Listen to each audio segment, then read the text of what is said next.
Halo Sobat Balnews pencinta sepak bola Indonesia, tentunya di Timnas Indonesia. Baiklah, kami punya penawaran khusus untuk teman-teman yang mau ikut bergabung join menjadi member kita. Nah, kalian bisa mendapatkan keuntungan berupa kalian bisa join ke grup spesial kita, kemudian bisa mendapatkan update link streaming secara gratis dari kita, oke? Jadi teman-teman bisa nonton pertandingan Timnas Indonesia dimanapun, kapanpun, dan bagaimanapun keadaannya, karena sudah kita share linknya. Tinggal kalian silahkan menikmatinya. Baiklah, tunggu apa lagi? Langsung saja klik link atau klik tombol join di channel Balnews. Baiklah, selamat menonton videonya. Without you it's not possible, and I think for all the teams, without you it's not possible. Okay? Hai Ole, can you say hi? Media Malaysia dibuat terpukau dengan koreo gila supporter timnas Indonesia di GBK. Mulai merasa tertekan usai rentetan hasil kurang memuaskan, Sintayong singgung soal posisi pelatih. Disambut dengan hangat, Rafael Struijk tak gentar dengan kedatangan oleh Romeni. Di Libas Jepang, Kevin Dix pastikan timnas Indonesia tampil habis-habisan lawan Arab Saudi. Jadi, simak informasi selengkapnya sebagai berikut.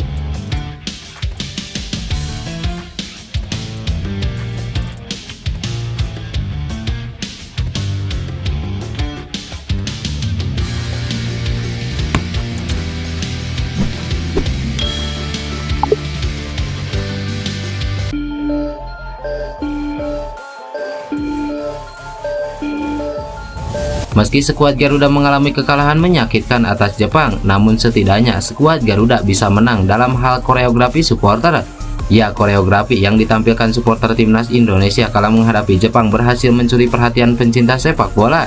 Bahkan media Malaysia pun ikut menyoroti apa yang dilakukan supporter skuad Garuda tersebut. Sebelum laga dimulai, dua kelompok supporter timnas Indonesia, La Grande Indonesia dan Ultras Garuda membentangkan koreo di tribun SUGBK saat lagu Indonesia Raya berkumandang. Dari tribun utara, La Grande Indonesia menampilkan koreo Gundala versus Godzilla yang bertarung dengan latar di depan SUGBK. Sebagai informasi, Gundala merupakan karakter pahlawan komik dari Indonesia, sedangkan Godzilla adalah monster raksasa dari Jepang. La Grande Indonesia menghiasi koreo mereka dengan panggalan lirik lagu Untungnya Aku Tak Akan Menyerah. Sementara di tribun selatan, Ultras Garuda menampilkan koreo memori kemenangan 7-0 timnas Indonesia atas Jepang pada ajang Piala Merdeka 1968. Dua koreografi ini menjadi perhatian bagi puluhan ribu supporter yang memenuhi SUGBK hingga menyalakan ponsel mereka untuk mengabadikan momen ini. Bukan hanya itu saja, Korea tersebut juga mencuri perhatian sejumlah media asing, termasuk media Malaysia Stadium Astro. Media Malaysia tersebut mengaku takjub dengan kreativitas yang ditampilkan dua kelompok supporter Garuda tersebut.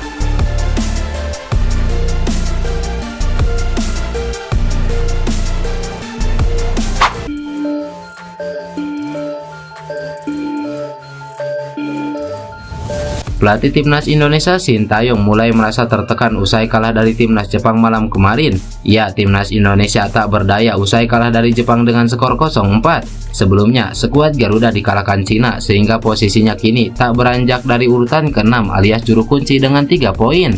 Kekalahan ini membuat peluang tim Merah Putih untuk lolos ke Piala Dunia dengan menempati urutan 2 besar semakin berat. Begitu juga dengan peluang timnas Indonesia untuk lolos ke putaran keempat dengan menempati urutan ketiga atau keempat terasa mulai sulit. Sintayong mengatakan, kekalahan dari Jepang membuat kans untuk lolos ke Piala Dunia melalui putaran keempat memang menjadi berat.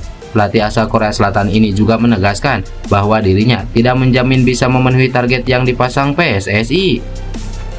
Memang dari awal kita menargetkan peringkat 3 atau 4 dan secara realistis memang sangat sulit untuk lolos ke Piala Dunia. Saya tidak bisa menjamin itu, tetapi saya tetap ingin mencoba, ujar Sintayong. Kekalahan ini membuatnya mendapatkan gelombang kritik, terutama soal beberapa keputusan yang dipertanyakan seperti tidak menurunkan Eleanor Reinders. Sintayong pun dianggap tidak mampu memaksimalkan segala kemudahan yang diberikan PSSI agar timnas Indonesia semakin kuat. Sintayong pun mengaku sudah mulai merasa tertekan dengan rentetan hasil buruk yang didapat Garuda. Meski demikian, dia berjanji untuk tetap bekerja di sisa 5 pertandingan putaran ketiga kualifikasi Piala Dunia 2026 zona Asia. Memang ada tekanan karena posisi pelatih kepala selalu seperti itu. Namun, saya akan berusaha melawan perasaan itu dengan baik dan akan bersatu dengan pemain supaya bisa membawa timnas Indonesia finish di peringkat 3 atau 4, jelas Sintayong.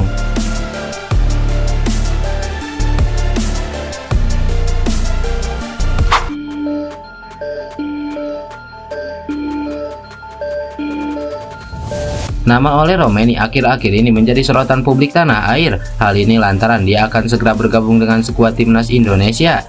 Tidak hanya publik tanah air saja yang menyambut Ole Romaini, namun penyerang timnas Indonesia Rafael Strijk juga menyambut baik kedatangan bintang Liga Belanda tersebut. Strijk menyatakan kehadiran pemain seperti Romaini akan meningkatkan kualitas timnas Indonesia, terutama dalam memperkuat lini serang. Walau kedatangan Romaini menambah persaingan di lini depan, Rafael Strijk memberi isyarat kalau hal itu bukan masalah baginya. Pemain Brisbane Roar tersebut justru siap bersaing secara sehat demi memperebutkan posisi utama di lini serang timnas Indonesia. Saya pikir itu bagus, kami bisa meningkatkan kualitas tim, jadi dia bisa membantu timnas Indonesia, ujar Rafael Strijk. Sebelumnya, Ole Romaini sudah kedapatan hadir di Jakarta dan menyaksikan laga antara timnas Indonesia versus Jepang. Beberapa jam sebelumnya, Romaini juga terlihat tengah melakukan tes medis di salah satu fasilitas kesehatan yang berada di kawasan Jakarta. Dan benar saja, striker FC Utrecht tersebut resmi akan menjadi pemain terbaru yang akan dinaturalisasi oleh PSSI untuk membela tim nasional Indonesia. Kepastian ini langsung diumumkan oleh Ketua Umum PSSI Erick Thohir melalui akun media sosial pribadinya. Berbeda dengan gaya biasanya yang berjabat tangan, Erick Thohir membagikan foto dengan Ole Romaini dengan pose menunjuk ke depan kamera. Erick Thohir juga berterima kasih kepada Ole Romaini yang bersedia membantu Indonesia untuk mewujudkan mimpi tampil di Piala Dunia.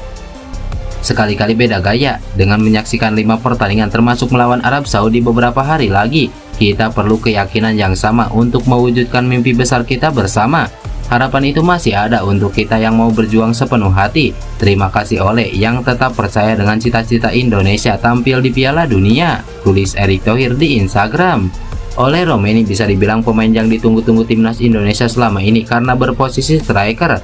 Nama-nama sebelumnya kebanyakan pemain berposisi bertahan. Pemain 24 tahun ini sudah tampil sebanyak 10 pertandingan bersama FC Utrecht di Eredivisie 2024-2025. Ia juga sudah berkontribusi dengan mengemas 2 gol.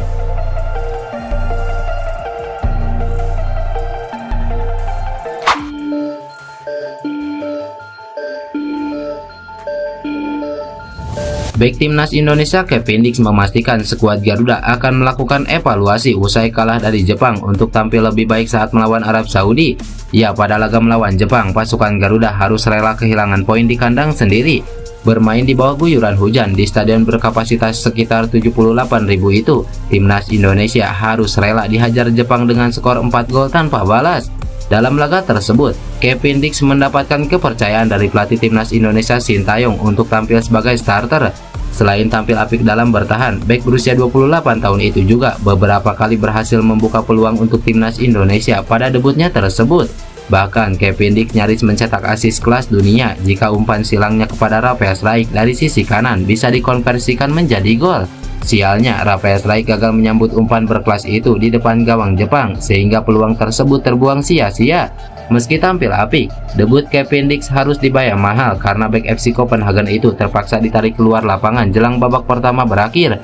Kevin Dix ditarik keluar pada menit ke-41 karena cedera usai mengalami benturan dengan salah satu pemain Jepang Kaoru Mitoma. Selepas pertandingan, Kevin Dix menyambangi sejumlah supporter yang ada di stadion dan menyampaikan pesan bersama JIJs. Menurut Kevin Dix, dukungan dari puluhan ribu supporter timnas Indonesia membuat dirinya merasa terkesan pada debutnya itu. Di sisi lain, Kevin Dix memastikan bahwa timnas Indonesia akan melakukan evaluasi setelah kekalahan dari Jepang ini. Bek FC Copenhagen itu bertekad untuk membawa skuad Garuda bermain lebih baik lagi di laga berikutnya.